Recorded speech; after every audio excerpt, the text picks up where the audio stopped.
Y esa carta, Patricia, ¿cómo os pilla? ¿Os pilla trabajando? ¿Os pilla en el paro? Sí, estamos trabajando, gracias a Dios. Hemos ido intentando mejorar la vida, como yo creo que cualquier familia, y encontramos trabajo.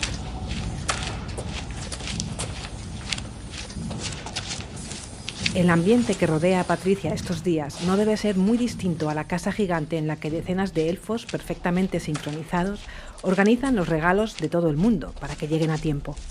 Y no solo eso, también cacerolas, mantelería navideña, árboles y adornos que van de aquí para allá. Si cierra los ojos, se siente una de las ayudantes del orondo anciano de Laponia. Y así pasa su jornada de trabajo. Lleva 7 años siendo moza de almacén en Amazon. Hay tanto que hacer que no le da tiempo a pensar en la notificación de desahucio que tiene en casa, justo para cuando pasen las fiestas.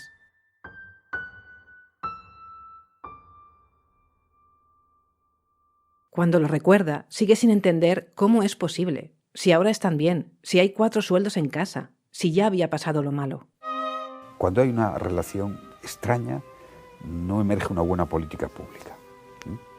Y aquí hay una relación extraña. Yo nunca conseguí saber realmente cuántas viviendas había en España. Pedí 1000 informes, cuántas había vacías, quizá porque haya habido un cúmulo de intereses y de desfalcos, todo el tema inmobiliario más que nunca, pero no hemos creado una política pública en materia de vivienda.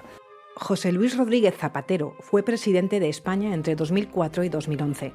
Casi una década después, reconocía en esta entrevista el desastre de la vivienda en España.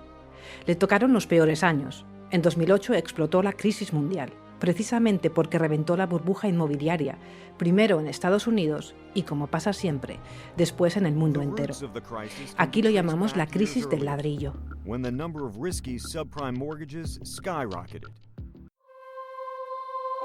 ¿Qué tal? Bienvenida y bienvenido a este especial de Salto de Eje sobre una de esas cosas que hacen o no hacen en política. Hoy toca la segunda opción. Si te quedas, hablaremos de esa ley de vivienda de la que seguro has oído hablar, pero que aún no se ha aprobado. ¿Qué medidas piensa adoptar su gobierno para acabar con la burbuja del alquiler? Gracias. Hay muchas cosas que vamos a hacer, que estamos haciendo ya desde el Gobierno de España, pero sí que quería anunciarle que vamos a desarrollar una ley de vivienda que va a responder a la función social de la vivienda. Pedro Sánchez contestaba así en 2018, poco después de ser nombrado presidente del país tras la moción de censura a Mariano Rajoy. A quien escuchas preguntar es Pablo Iglesias, entonces en la oposición. Un año después, ambos capitanearían una coalición que se firmaría con un acuerdo en el que quedaba negro sobre blanco, marcado el compromiso de intervenir en el precio de los alquileres en España. Casi una legislatura entera después, eso no ha pasado. Es muy decepcionante no tener una ley de vivienda a estas alturas. Las razones son muchas, algunas casi de carácter histórico, de cómo funciona este país en realidad, cuáles son sus motores económicos. Uno fundamental es el ladrillo. Escuchas a Javier Rubio, del Centro de Asesoría y Estudios Sociales, el CAES. Él es abogado laboralista y también lleva muchos años involucrado en la defensa del derecho a la vivienda en España. Hay una trama de beneficiados por la desregulación en materia de vivienda que hacen que estén operando en los ministerios y en las estructuras de gobierno, tanto de, gobierno central como estructuras partidarias que soportan al gobierno, que hacen que al final, entre unos y otros no se apruebe. Volvamos a Patricia. Ella y su marido Miguel Ángel compraron, como tantas familias, su vivienda en 2005 en Parla, un municipio al sur de Madrid. Y como también tantas personas, se hipotecaron. Los dos trabajaban en una empresa automovilística que quebró y se vieron en 2009 en plena explosión de la crisis hipotecaria en la calle. En 2010 se les había doblado ya el coste mensual de la hipoteca, de 700 a un poco más de 1.400 euros, y les pilló sin trabajo y con 2 hijos adolescentes. Te lo voy a hacer corto. Consiguió negociar la dación en pago, es decir, su casa volvió a ser del banco y se les condonó la deuda. Además, firmaron un alquiler asequible para ir recuperándose. Habrás oído hablar de este código de buenas prácticas que el gobierno consiguió que las entidades bancarias aceptasen. Con sus más y sus menos pasaron los años y en 2020 ya estaban trabajando los dos de nuevo, ella ya en la multinacional del comercio online y sus hijos se habían hecho mayores. También habían conseguido un empleo. La vida seguía, incluso uno de ellos les había hecho abuelos. Con 41 años, Patricia tuvo en 2020 a su nieto Enzo en brazos. Vivían todos juntos y entraban 4 sueldos en casa, sumando 4.000 euros. ¿Cómo es posible que hoy tengan un aviso de desahucio? ¿Quién me lo puede explicar? Acudo a Mercedes Revuelta, de la plataforma de afectados por la hipoteca. Me cuenta, como un relato de terror, que muchas familias como la de Patricia, que consiguieron zafarse de un desahucio hipotecario hace años, vuelven a estar en las mismas, ahora por impago de alquiler, y no siempre por no poder pagarlo. La clave está en los fondos de inversión que han ido comprando pisos a los bancos, muchas veces con familias viviendo dentro con este tipo de acuerdos. Estos inversores internacionales no tienen códigos de buenas prácticas ni tampoco lo ocultan. Su negocio es vender y ganar dinero. Ahora, al terminarse esos contratos, sus viviendas han sido vendidas a un fondo de inversión y nadie les va a renovar ese contrato de alquiler. Esto está pasando mucho, mucho. Exactamente esto es lo que le ocurre a Patricia. En otoño de 2020 le cumplía el alquiler y al contactar con su banco para firmar una nueva prórroga, supo que éste había vendido su piso a Promontoria Coliseum y esa empresa le dijo muy clarito que no tenía intención de renovarle el alquiler. Lo hablaron en casa y decidieron hacer una oferta para comprarles el piso. En realidad sería recomprarlo, ya que ya lo habían tenido que entregar al banco hacía 10 años. Pero seguía siendo su hogar desde hacía 15. No querían irse y podían ponerle solución. Allí habían crecido sus hijos y ahora su nieto. Quizá los 4.000 euros que entran en el hogar cada mes pueden parecerte mucho, pero piensa que son 7 personas y 4 sueldos. Es fácil imaginar que al menos 2 de ellos no se alejaran mucho del salario mínimo interprofesional. En cualquier caso, le comunicaron al fondo que querían comprar el piso a un precio razonable, pero estos se negaron.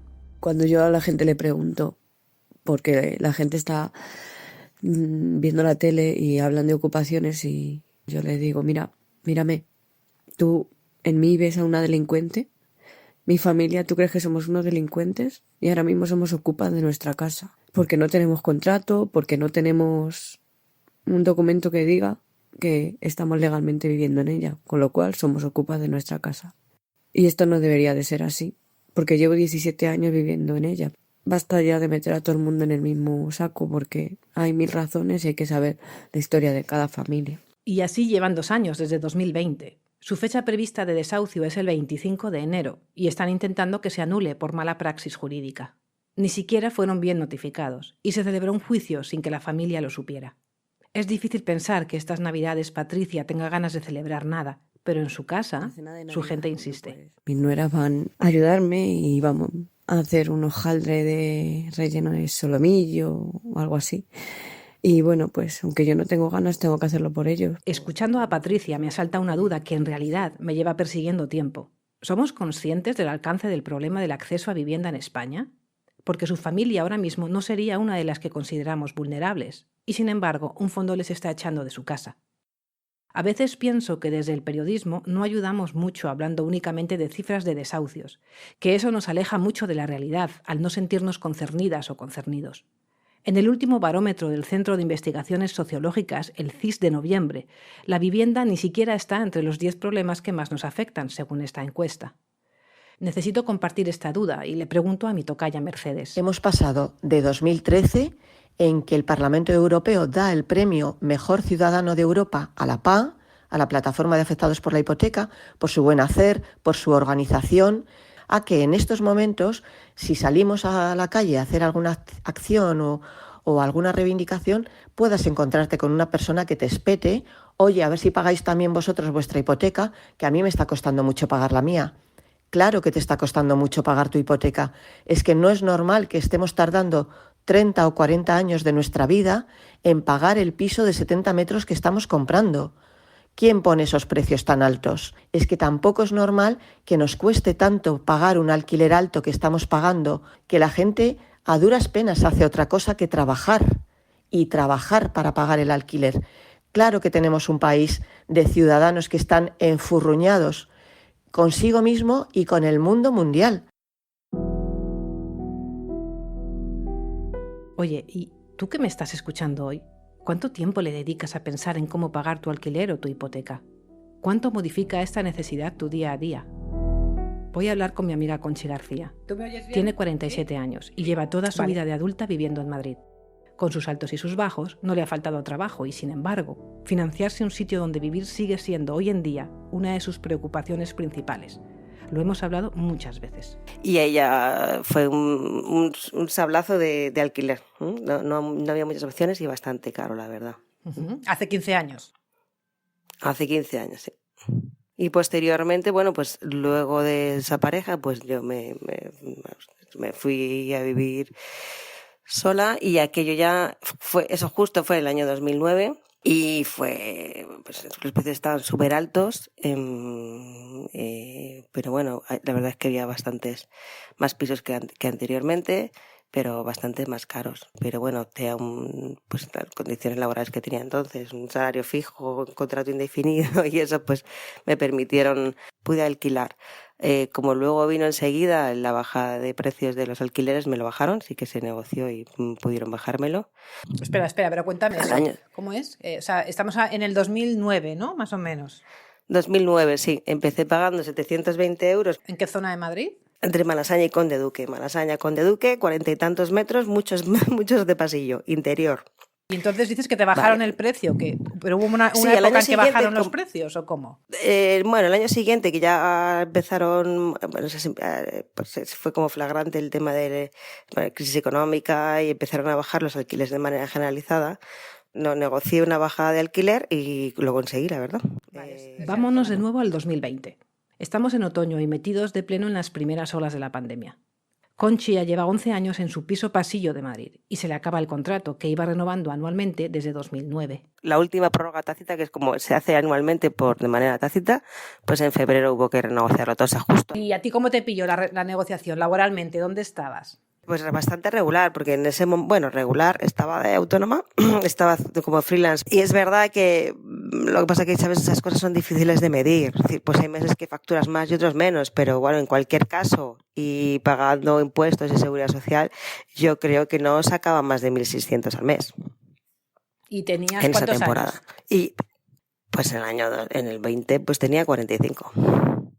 Entonces cumpliendo 45 estaba. Y la propiedad te dice que hay que renegociarlo. ¿De qué cantidades te habla? ¿Te suelta una cifra de repente o cómo es la cosa? Sí, me suelta 900. ¿De 650 a 900? Sí.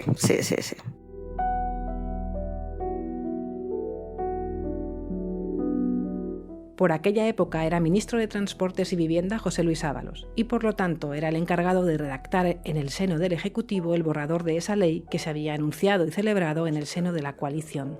Que la vivienda es un derecho, pero también es un bien de mercado, que genera actividad económica, que busca también seguridad jurídica respecto de las inversiones y todo eso que forma parte del mundo de la vivienda no lo podemos obviar. Estas declaraciones hicieron mucho daño en las negociaciones.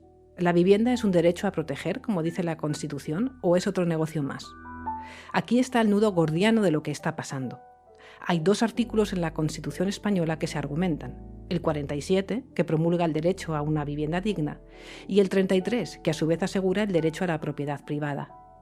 En un país como el nuestro, donde tener un piso es sinónimo de patrimonio, donde nada parece más importante, la guerra está abierta. No es todo tan simple. Si cogemos la Constitución y la leemos despacio, veremos que para asegurar el derecho a una vivienda digna, los poderes públicos impedirán la especulación del suelo. Y si retrocedemos al artículo que protege el derecho a la propiedad, vemos que la función social de los bienes que ha de existir lo limita. Entonces, en vivienda, ¿quién gana? ¿Qué derecho debe prevalecer? Conchi tuvo que dejar el piso. No sabe quién vive en él ahora, pero está segura de que alguien pagó esos 900 euros que pedían por él, o más, por 40 metros cuadrados. Había pasado el primer confinamiento en el piso de su pareja y como la convivencia había salido bien, decidieron seguir viviendo juntos. Hoy pagan un alquiler en el piso de él y reflexiona conmigo sobre cuántas veces ha aceptado trabajos mal pagados o trabajo en exceso por poder pagarse un techo. ¿Algo de lo que estás escuchando te suena? ¿Cómo te sientes tú en esto? Tú hace 20 años, a la Conchi de 25, ¿sabes? Si le hubieras dicho que estas eran las expectativas a esta edad, en cuanto a vivienda, a ser independiente, a que el tener un techo encima de la cabeza no sea lo que te quite el sueño por las noches, ¿te lo habrías creído?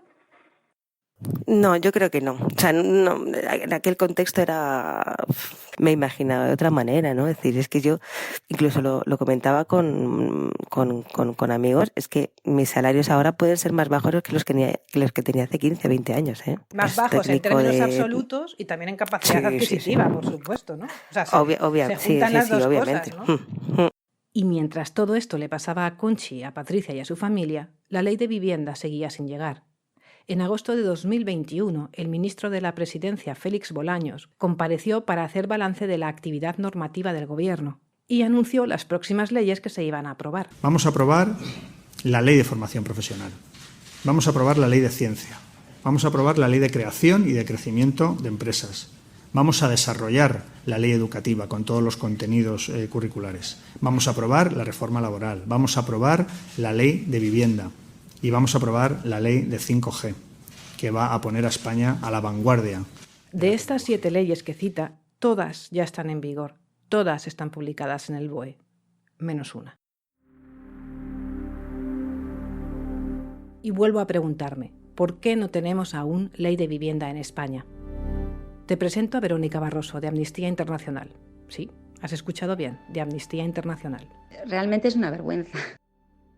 La ley de vivienda efectivamente está bloqueada, no se ha constituido todavía la ponencia desde el mes de abril que finalizó el plazo de enmiendas, tanto desde el Ejecutivo, donde hay un gobierno de coalición, como entre los grupos parlamentarios, no hay un acuerdo sobre aspectos como, por ejemplo, el control de precios. La redacción actual limita el control de precios solo y exclusivamente a viviendas de propiedad de grandes tenedores. Amnistía Internacional lo que está pidiendo es que ese control de precios se extienda y se aplique a todos los contratos de alquiler, es decir, y sobre todo se aplique en aquellas zonas de mercado privado residencial más tensionadas, es decir, donde los precios de alquiler están muy a la alza. La realidad que tenemos es que el mayor porcentaje de vivienda en alquiler pues se trata de viviendas pues de particulares, no tanto de grandes tenedores, y además se produce sobre todo en aquellas zonas más tensionadas. Te estarás preguntando qué pinta Amnistía aquí. Pues es que llevan desde 2015 informando y denunciando sobre la realidad del derecho a la vivienda en España, porque vieron que las cifras de desahucios eran escandalosas. Me cuentan que con el escudo social que se promulgó en pandemia no han parado, y es verdad. Desde 2020 se han ejecutado 94.769 desahucios, según los datos del Consejo General del Poder Judicial, datos oficiales, y casi 8 de cada 10 son por alquiler ya hoy en día.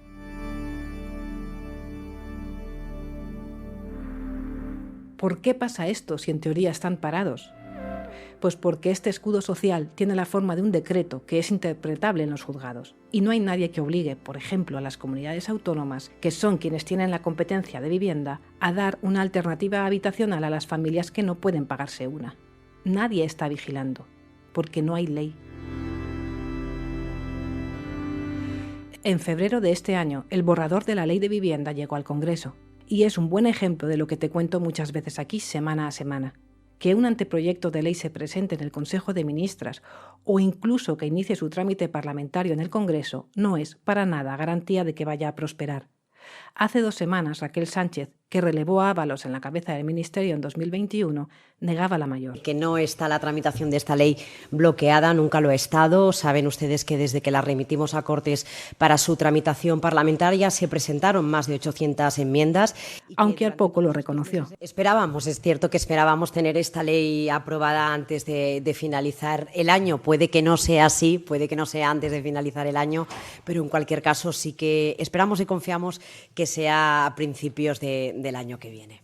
Hoy por hoy no hay fecha para que ni siquiera la Ley de Vivienda entre en la siguiente fase de su trámite parlamentario, que es la constitución de una ponencia y elaboración de un dictamen con las enmiendas negociadas de los grupos parlamentarios y que se vuelva a votar en el Pleno. Mientras tanto, los precios del alquiler siguen subiendo. Un ejemplo. En este último año de bloqueo político, las rentas han subido un 7,3% de media en España, según Idealista.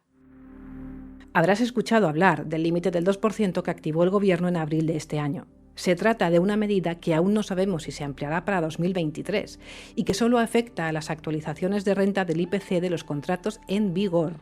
Efectivamente, no te pueden aplicar en la renovación anual del IPC más de un 2%, pero nada se dice de cuando se acaba un contrato y hay que renegociar. Exactamente es lo que les pasó a Conchi y a Patricia, o si entras de nuevas a un piso.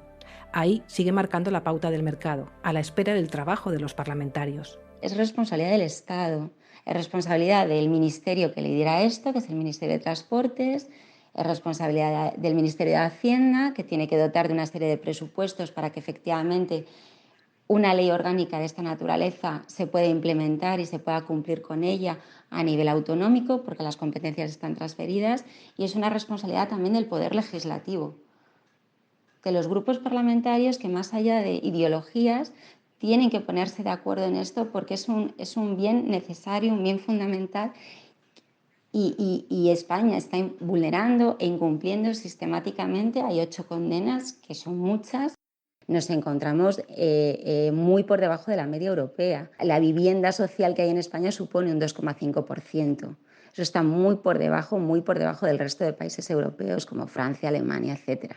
Teniendo en cuenta además que un 37% de la población española vive en alquiler y que destina más de un 40% de sus ingresos a gastos de vivienda, esto, según datos y estadísticas de la OCDE, España se sitúa muy al nivel de países como Grecia, Macedonia, Rumanía, Bulgaria. Salta la alarma de la situación en materia de vivienda en la que se encuentra España. ¿Tú tienes confianza, Verónica, en que el año que viene tengamos ley de vivienda antes de las elecciones? ¿Tú le has escrito la carta a los Reyes Magos que quieres la ley de vivienda para el 2023? Pues sí, mi gran petición a los Reyes Magos es la ley de vivienda. Bueno, también tengo otra sobre salud, pero concretamente voy a centrar en la ley de vivienda. Y yo espero que esta sea una de las leyes que entren ahora mismo, o sea, según volvamos de vacaciones, constituyan la ponencia y se pueda debatir en ponencia. Y haya un acuerdo serio. Viene un año muy complicado donde va a haber elecciones autonómicas, donde va a haber un parón, donde además España va a ostentar la presidencia de la Unión Europea y donde vendrán elecciones generales a final de año.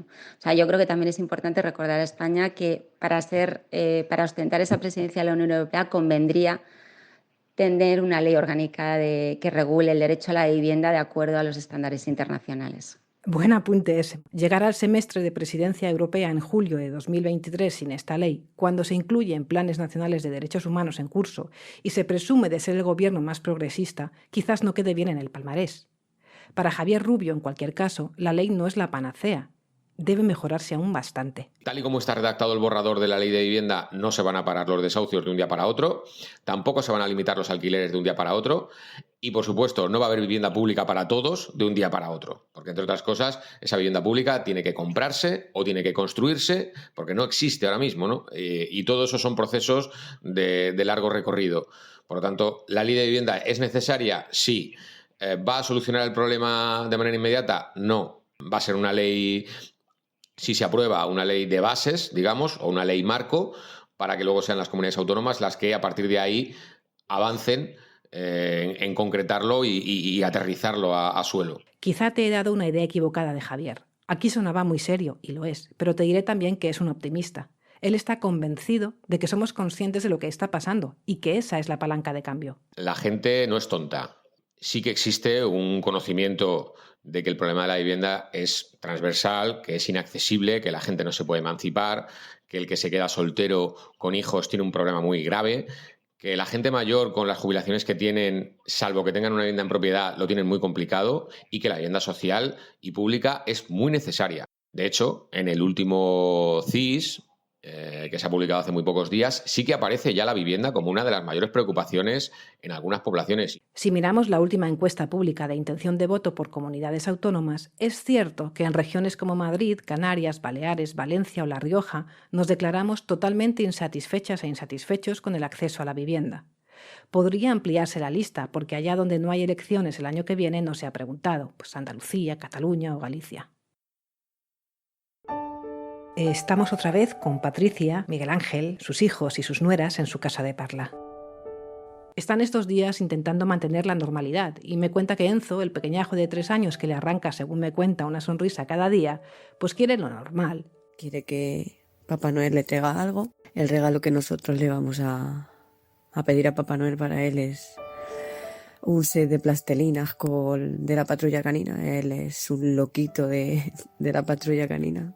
Me tiene todas 2 horas con la Patrulla Canina. Y que este año también quiere brindar en Navidades, aunque quizás tengan que retrasarlo un poco y esperar a la resolución del juzgado. Si se anula el procedimiento, en el momento que se anule sí celebraré y brindaré, porque tengo más tiempo para seguir luchando e intentar quedarme en mi casa y poder defenderme como es debido, que es lo que no he podido hacer en ese primer juicio. Y si no, bueno, pues estas Navidades tendré que brindar porque esta gente no pueda con nosotros. No queda de otra. Puede que este no sea el cuento de Navidad que esperabas. O puede que sí, si vienes siguiéndome estos meses. No te voy a pedir esta vez que te suscribas. Ojalá, si has llegado hasta aquí, te quedes pensando. No habrá mejor regalo que ese. Soy Merche Negro. Muchas gracias por acompañarme en otro salto de eje. Y sí, claro que sí. ¡Feliz Navidad!